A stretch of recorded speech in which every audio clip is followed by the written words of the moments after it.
Long lines of patients at crowded Chinese hospitals. A warning from the World Health Organization about an upsurge of respiratory illnesses among children in northern China.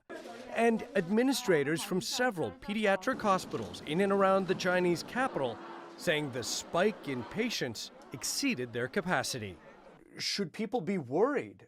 I don't think they should be too worried because we have to look at a number of factors. So the first is that it's winter and it's cold, and wherever you have this, you're going to be getting an increase in respiratory infections. The WHO says, according to Chinese government data, there's been an increase of RSV, adenovirus, and influenza since October, and an uptick of mycoplasma pneumonia since May, but not a novel pathogen like COVID-19.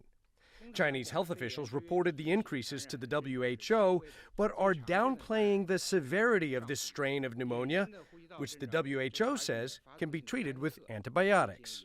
So far, there is just zero evidence that there is a new virus being circulating in Beijing or elsewhere. The global COVID-19 pandemic first appeared to originate in the Chinese city of Wuhan in late 2019. Critics accused the Chinese government at the time of not being transparent about what later became a global health crisis. Long after the rest of the world moved on from social distancing, Beijing maintained strict COVID restrictions. Epidemiologists say the surge in illness now is China playing catch-up to other countries. What we are seeing is what's actually been seen in many other countries before, is that after COVID, is that when kids get together, there will be an increase in respiratory viruses. But the increase is putting real pressure on some Chinese hospitals, where doctors say patients have to wait hours to get an appointment. Every night we have doctors from different departments working overtime, and each doctor will take at least 30 online consultation sessions per night.